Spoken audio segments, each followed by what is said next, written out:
Salam dostlar, bugün Əqrəb mövsümünün ikinci sezonuna baxırıq. Əgər spoiler yemək istəmirsinizsə, bu videoya baxmayın. Yox, spoiler sizə okeydirsə, onda 3, 2, 1. Mən spoiler verə bilmərəm. Baxın, indi bu mövsümdə iki uşaq oğurlanır da, düzdür, qonşu kişi o uşaqları oğurlayır. Bugünlük bu qədər. Növbəti verilişdə görüşərik. Birinci sezondan fərqli olaraq ikinci sezon real hadisələrin motivləri əsasında çəkilib. Amma bu demək deyil ki, serialdakı personajların dediyi hər sözə ilişmək lazımdır. Vəkillərlə yaradıcıların arasında olan qalmaqal deyirəm. Nə olsun real hadisələr əsasında çəkilib? Bu demək deyil ki, personajın dediyi hansısa söz və yaxud da elədiyi hərəkət hansı peşəni küçümsəyir. Onda elə çıxır ki, rejissorlar da bu adamı məhkəməyə verməlidir. Oğraş rejissor. Burada personaj filmə aktyorları istedadına görə yox, yataqda göstərdiyi performansa görə seçir. Rəvan! Aykan çağır oradan gəlsin! İndi rejissorlar ayağa qalxsın desin ki, bu adam rejissorların nüfuzunu aşağı salır. Nəinki rejissorları. Oğraş vətəndaş, oğraş uşaqlar. Nəysə, bu haqda çox danışmaq istəmirəm. Gəlin seriala baxaq. Deməli, ikinci sezonun əvvəlində iki uşaq itkin düşür. Ana uşaqlarını tapa bilmir. Bu səhnəni görən kimi yadıma köhnə bir video düşdü. Bu məhliyə bax. Heç qarmırlar bu məhliyə. Yazıqlar gəlmirlər bu məhliyə. Xanımın ilk qarşına çıxan usta olur. Bizim uşaqları görmədiniz? Adamın reaksiyasına baxın. Elə bil xanımı birinci səfərdir görür. Sizin uşağınız var idi ki, tanışıq biz. Məni də çörək dalınca göndərəndə çörəkdən dişləy alırdım. Amma bu qədər yox. Dubl 65 çörək səhnəsi. Velosipedlərdən başa düşürük ki, uşaqların başına iş gəlib. Məsələyə polis daxil olur. Növbəti səhnədə biz kafenin birində polislərin keçirdiyi əməliyyatı görürük. İş elə gətirir ki, qonşu kabinetdə Akif müəllim olur. Sən polkovnik adamsan, sən rütbəyə qaldırıblar. Sən gərək kabinetlərdə oturasan. Akif müəllimin polisə dediyi sözlərə qulaq asın. Özü də hamı sizin kimi kabinetdə otursa, şəhəri cinayətkar basar. Maladiyyəs. Yox, sağ olun, iş başındayıq hələ. Görün, adam iş başında olana nə təklif edir. İndi də müstəntiqlər ayağa qalxsın desin ki, bu nədir, rütbəli adamları niyə belə göstərsiniz? Mən 26 ildir ki, bu işdə işləyirəm.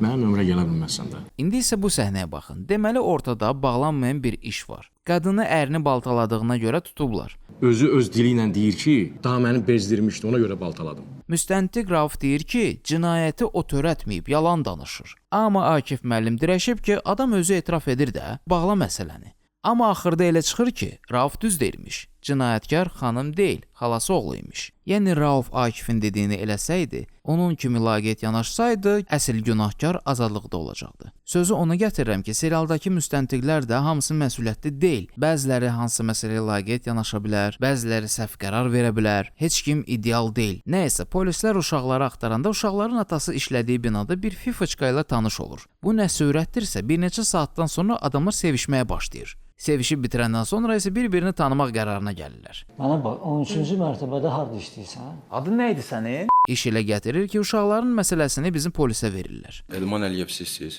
Bəli. Buyurun, bu sizə çatacaq. Uşaqları qaçırdandan Elmana məktub gəlir. Amma adam məktubu oxumağı tələsmir, gedir dostu ilə görüşə. Mənim ürəyim partlayar da mən həmin an o məktubu oxumasam. Evə qaydanda ata məktubu oxuyur. Məktubda deyilir ki, uşaqlar bizdədir. Polis xəbər tutsa, onları öldürəcəm. Buna görə də Elman eks yoldaşını yığır və deyir ki, uşaqlar məndədir. Çünki yanınızda polislər var idi. Elman deyir ki, uşaqları qaçırdıblar. Mən risk edə bilməzdim. Polisi məsələyə qatmayaq. Uşaqları xilas eləmək üçün 250 min pul lazımdır. Amma bir problem var. Pul yoxdur. Səndə nə qədər var? 60 min, nə qədər? Hərə bir cürə kömək edir. Hətta qonşu evini girov qoyub 100 min manat verməyə hazırdır. Mən də evi qoyarım zalog. Yəqin 100 min verərlərdi. Şahnaz pul üçün Nabat xanımın yanına gedir. Adamlar Nabatın yoldaşı polis olduğunu bilir. Amma zabil olduğunu bilmir. Ona görə də hər şeyin üstü açılır. Tanırsınız? Zabilin yoldaşı Nabat xahiş edir ki, o bu məsələyə müdaxilə etməsin. Şahnazgil evinə polisin ayağı dəysə, sən gəlib məni evdə görməyəcəksən. Buna görə Zabil işi ötürür Raufa. Birazdan komandaya gənc müstəntiq qoşulur. Adamın təcrübəsi az olsa da 4 aydır Raufun bağlamaq istədiyi кейsi 1 saatda həll etmiş olur. Çay içirsən? Yox, sağ ol. Bu adam xanımın evində neyniyir? Okey, narahatsan. Day bu qədər də yox da. İndi burada bir məsələ var. Ya adam uşaqları qaçırdıb deyə 7-24 bunları güdür. Ya da ki, Şahnaz xanımla münasibəti var. Hətta Şahnazın bacısı belə kişidən şübhələnməyə başlayır. Niyə imkanım çatıb onu da eləmişəm də? Amma Kimə görə? Bəlkə də doğrudan da uşağı qonşu oğurlayıb. Ola bilməz? Nabat Şahnazı çağırır və ondan xahiş edir ki, hər şeyi müstəntiqlərə danışsın. Bu vaxt cinayətkar Elmanın iş yerinə zəng edir. Danışıqlar yazılırmış, hə? Aha, nə lazımdır? Elman telefonu yanında olsun. Zəngdən müstəntiqlər xəbər tutur və gizlincə gedirlər ofisə. Nə polislər? Burada polis falan yoxdur. Maraqlısı odur ki, adamlar sonradan gəlir və bunları yalnız mühafizəçi görür. Salam, tanımırsan? Mən təzəyəm burada. Nəzərə alsaq ki, mühafizəçi təzə işə düzəlib, ola bilər xəbəri o verib. Danışıqlar da qeydə alınır deyə burada artistlik eləyir. Dedim axı iş sadə deyil. Hər şey ola bilər. Ya mühafizəçi xəbər verib, ya da Şahnaz xanım. Başqa variant ağlıma gəlmir. 4-cü bölümdə adamlar məktubu gətirən kuryerin axtarışına başlayır. Həmən kuryeri tapmağını tapırlar. Amma təsadüfən. Birinci sezondan biz bilirik ki, yaradıcılar təsadüfləri çox sevir. Dən düşə bilərsən. Mən sifarişə gecikirəm. Siz yenidən sifariş verin. Nəyi sifariş eləsin, qardaş? Mənə də belə cavab versələr, mən bu kuryerdən %100 şübhələnərəm. Kuryerin dalınca düşürlər və kuryer nədənsə mopedi saxlayıb qaçmağa başlayır. Halbuki mən əminəm ki, mopedlə də oradan keçmək olardı. Nəysə. Heç bir şey yoxdur, ciddi alacaq. Adam tutulandan sonra deyir ki, küçədə 2 nəfər yaxınlaşdı, zərflə mənə pul verirlər, mən də zərfi apardım. Nə qızdı deyirəm o? Biraz sonra Şahnazın bacısı Sona öyrənir ki, Elmanı bir qızla görüblər. Sən deyəsən nostalji hisslərə qapılmısan, ha? Mən o hissləri boğaram səndə. Serial yavaş-yavaş Santa Barbaraya dönür. Bu ikisi deyəsən əvvəl münasibətdə olub. Neçənci dəfədir biz bərabər oluruq. Mən sənə vaxt yox demişəm. Elə dedi, elə bil 5-10 ildir bir-birini tanıyırlar. Mən sənə nə vaxt yox demişəm bu 3 gündə. Onsuz da mən 8-ci sinifdə öyrəşmişəm bir yerlərimi priключения axtarmağa. Və o priключениyalar onu tapır. 4-cü bölümdə Elmanın sevgilisini də tuturlar. Okey, bəs xanım priçom tut? Nəzərə alsaq ki, keçmişdə Sona ilə Elmanın arasında nəsə olub, izləyici düşünə bilər ki, bunu Sona edib. Nə oldu? Sona öyrənəndən sonra bu qızın başına nəsə gəldi? Həm də xanımın başına hadisə gəlməyi istər-istəməz oxları qadın personajına yönəldir. Qadın sıxılanda, darıxanda, bekar olanda sənin ağlına gəlməyən şey qadının ağlına gəlir. Bu Sona da ola bilər, bu yoldaşı da ola bilər. Kişidən qisas almaq üçün hər iki tərəfin də motivi var. Mən cəmi 4 bölüm izləmişəm. 3-cü bölümün əvvəlində uşaqların səhnəsində o ayaqqabıları görəndə bir kruk seriala yenidən baxdım və ancaq personajların ayaqqabılarına baxırdım. Və nə tapdım? Heç nə.